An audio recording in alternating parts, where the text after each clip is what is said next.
to senior exam week, is that correct? Yes. Which is a very exciting week for you seniors. And I appreciate you bringing your most focused, attentive energy when you enter this room all week long. Okay. If you weren't able to stay after school to see the final presentations last week, I strongly suggest that you check out Pedro Camudi's presentation on the web. It was quite excellent. Okay. He's a sleeper. Do you guys know that term? Sleeper. A what? Go look it up. A sleeper. Do you know that term? Yeah. It's good. Okay. So I want to remind people about responsible use of technology and about the etiquette for the question and answer session. Make sure you're really asking questions. Make sure your cell phones are on silent. Can someone say that in Spanish for me? What? Make sure your cell phones are set to silent. Yeah.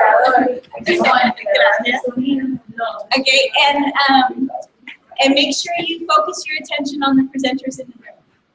I have really enjoyed working with this quiet young woman. She is tenacious. Sometimes she makes grouchy faces at me when I tell her to work harder, but she comes through with it, and so I'm very pleased to present for you.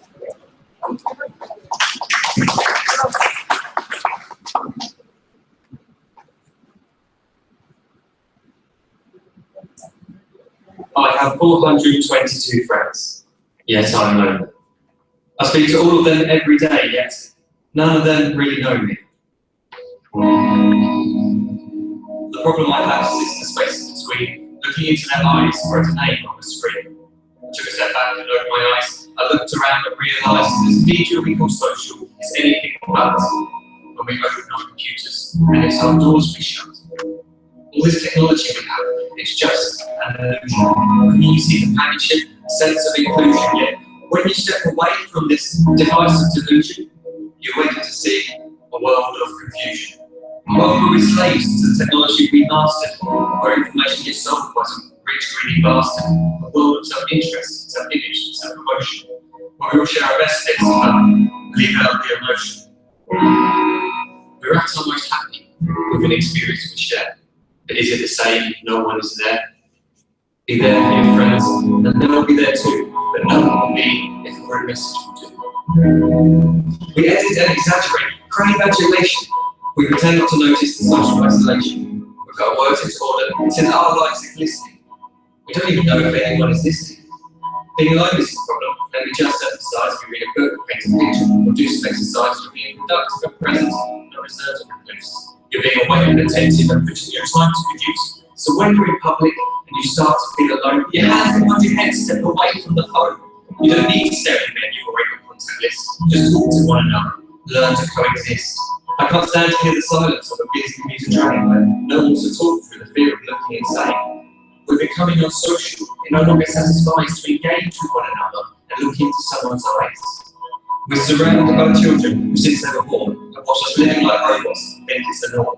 It's not very likely to make world's greatest dad if you can't entertain a child without using an iPad. When I was a child, I'd never be home. Be out with my friends and our bikes with a robot, where holes in my trainers and graze up my knees. We build our own clubhouse high up in the trees. Now the park's so quiet it gives me a chill. See no children outside and the streets hanging still.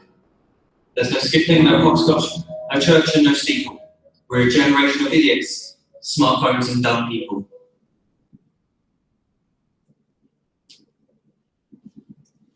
Hello, my name is Marisabel Pedro. This term I research how technology affects social interaction. The title of my senior oral defense presentation is Desconectate para Conectarte, the effect of technology on face-to-face communication. More than a third of children under the age of 2 use mobile media in the United States. That number only increases as children aged with 95% of teens from ages 12 to 17 spending time online.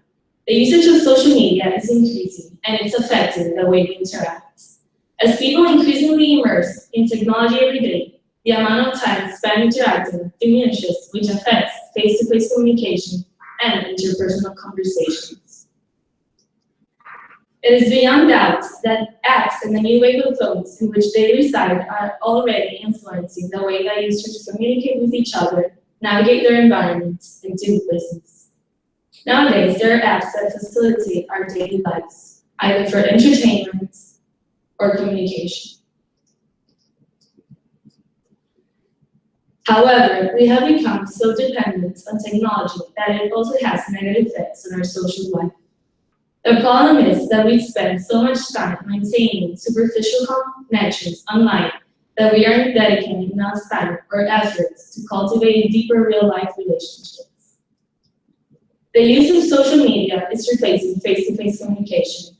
Current research shows that this may be because the use of social media decreases social anxiety, provides convenience, and increases entertainment possibilities. In order to combat this trend, individuals should consciously develop self-awareness and restraint by choosing human interaction over screen time. Social media enables individuals to easily cope with social anxiety by creating a barrier between emotions and social interactions. Brittany Walker suggests that a way individuals deal with social anxiety is through the security blanket approach, defined as an individual using that source of technology to protect themselves from being interacted with one another or to simply occupy themselves in a situation that is not very interesting. People unconsciously use the security blanket approach to hinder their emotions and avoid the present. When being connected to a device, technology allows people to deal with social anxiety by blocking their environments and avoiding face-to-face communication. Along with dealing with social anxiety, technology also detaches people from reality. For example, by putting in your earbuds and immersing yourself into the music while in public, you're disconnecting yourself from the real world. The ability for people to submerge themselves into another world and avoid their surroundings is a thing for many since it's a way to alienate themselves from others. However, this can cause people to feel lonely and divest their connections with real-world contacts. Another factor influencing the quality and quantity of face-to-face communication is the convenience that technology brings to our daily life.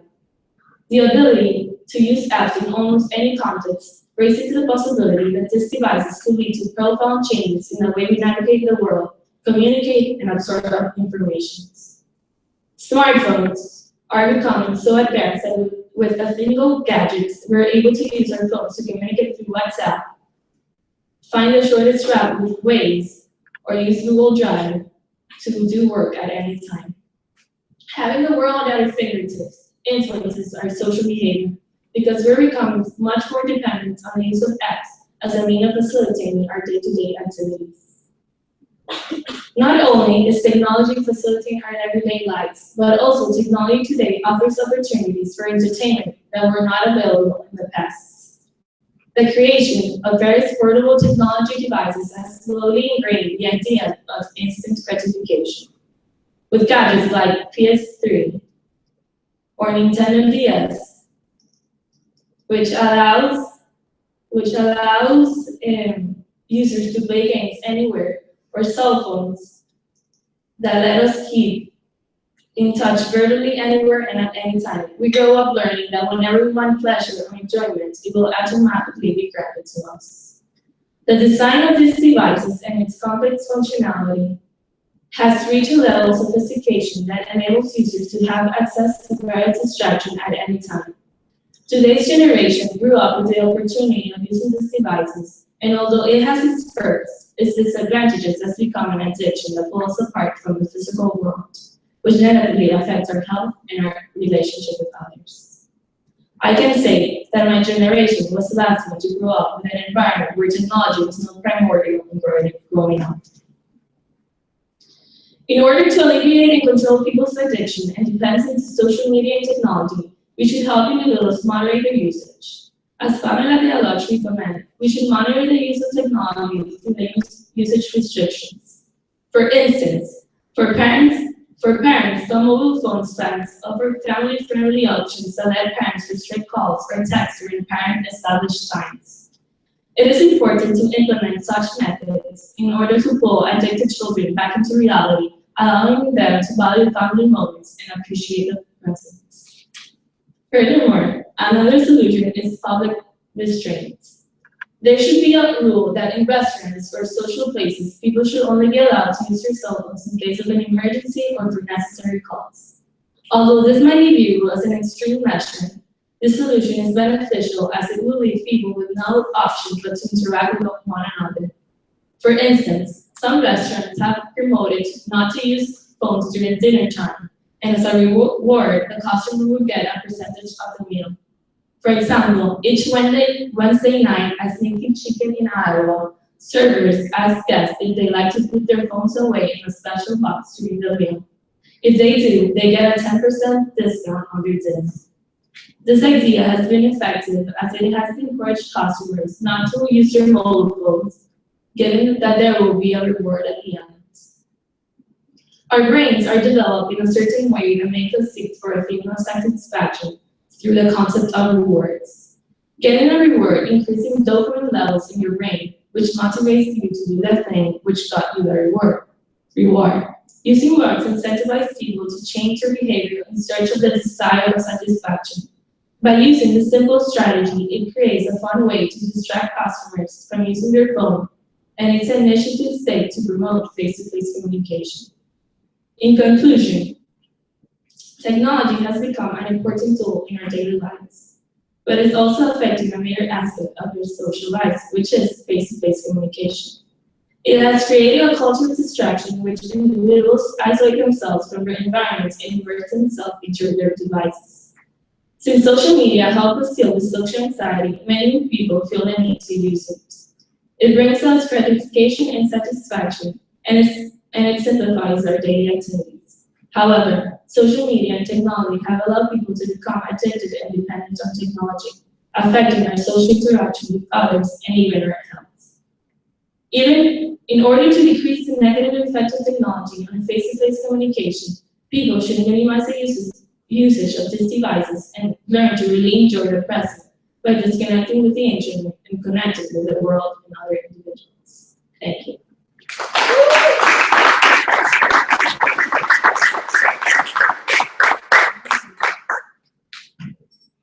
Any question?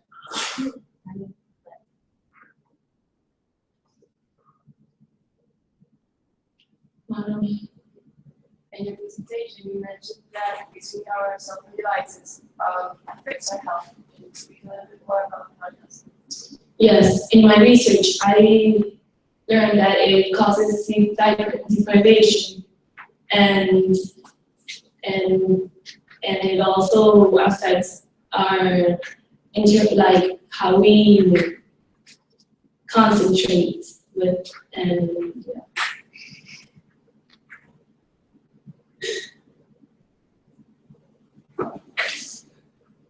Ms. Johnson. This is going to be a long question, okay? So listen to all the parts, okay? Okay, so my first part of the question is you talk about a no phone zone rule, okay? Who would make that rule? Would it be like up to individual businesses, or would it be a local law, or would it be a federal law, like a law at the level of government? I say it would be for individual businesses because if a business don't see that it will not attract as many people, you cannot put that on the business. So, like, it should be a decision That the business makes, okay. And then after that, you go on to discuss rewards for behavioral change rather than rules. So you gave an example of a restaurant that gives you a discount if you don't use the phone, right? Yes. So which do you think is more effective, rules or rewards? I feel like rewards, because if you have rules, people are like more, like they feel a need that they have to commit, but they are going to that place just to enjoy the meal. And if they want to seek that reward, it's like optional. Okay, so you want to like make people feel good about good behavior rather than feel bad about bad behavior. Exactly. Which tack did the video take? You showed a video at the beginning. It was an interesting video. Was it recommending rules or rewards? was it trying to make us feel good about good behavior or bad about bad behavior? Because I was getting consent about the bad behaviors and the things that we shouldn't do. Okay, interesting. Thank you. You answered that long question very well. Why did you choose this specific topic? Like, do you feel related to it, or do you just think you just choose it because of interest? I chose this topic because I relate because when I go out with my friends, I can see that everyone's using their phones and we are like not really communicating. So I thought it was interesting to research about it. Is there any way that you will change your behavior on the results of your research? Yes, because like now I'm more aware and like I want to like tell them like we're using our phones instead like of interacting with one another. And like now when I go out, I actually see it more like, oh, people are actually using their phones instead of like talking to each other. Yeah. Did you guys see Kike's presentation? Yeah, so in his presentation, he talked about cell phone addiction or device addiction, and he talked about how Maria had he had struggled with it a little bit, and then I asked him what do you recommend our action should be, and he was like, we should confront each other about it gently but firmly. If you see somebody who you think is stepping away from relationship with you because of technological interaction, you should say to them, right?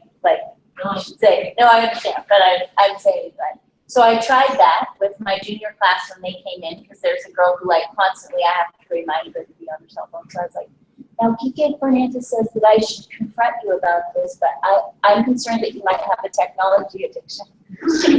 She was like, what? So I'm just wondering, how effective is that? How do you feel if people, it's that rules or reward thing again, right?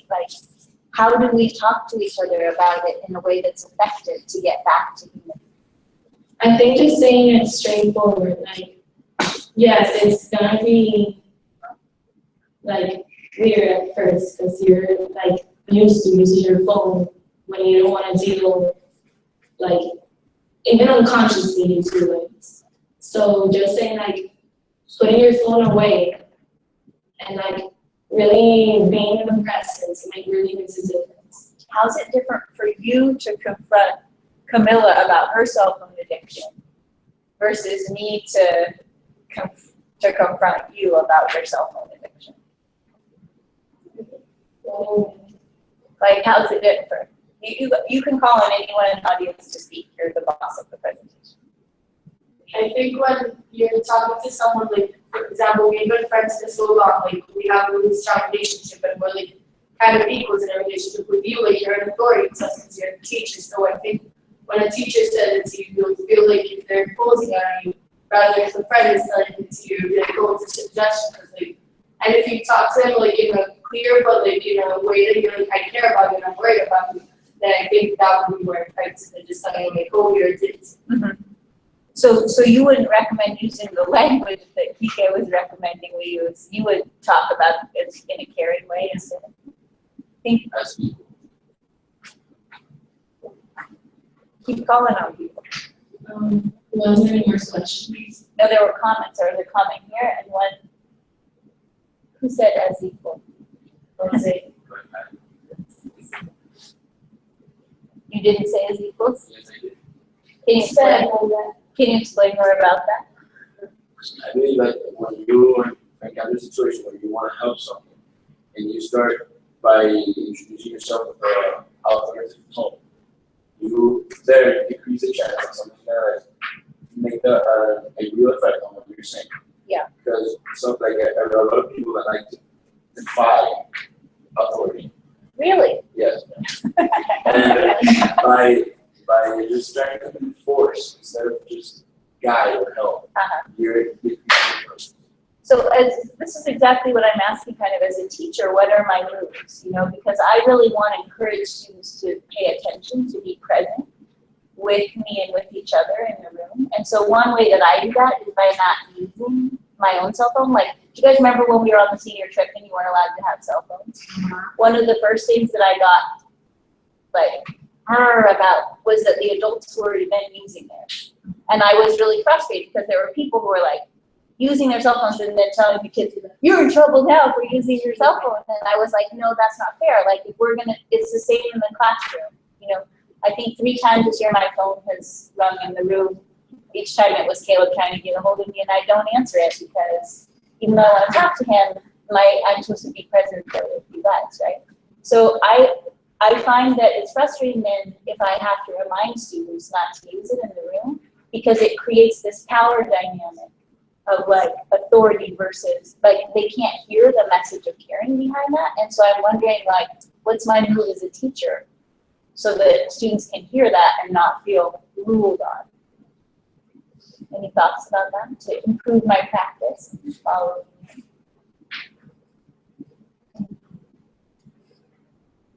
Yeah. Once I get in front of the class, it's like waiting for everyone to be this one-to-one.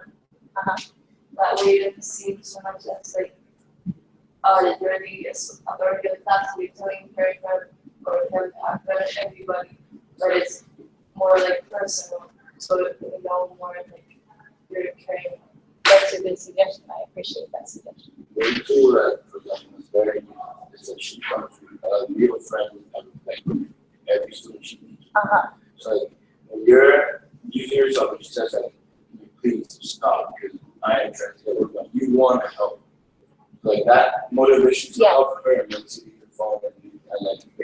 Yes. So she creates the kind of relationships you're talking about. And that takes time, right? She's been here a long time. She's won a lot of trust. So maybe in that many years I'll have the same thing. I appreciate your help with that. Thank you, Maria, for being here.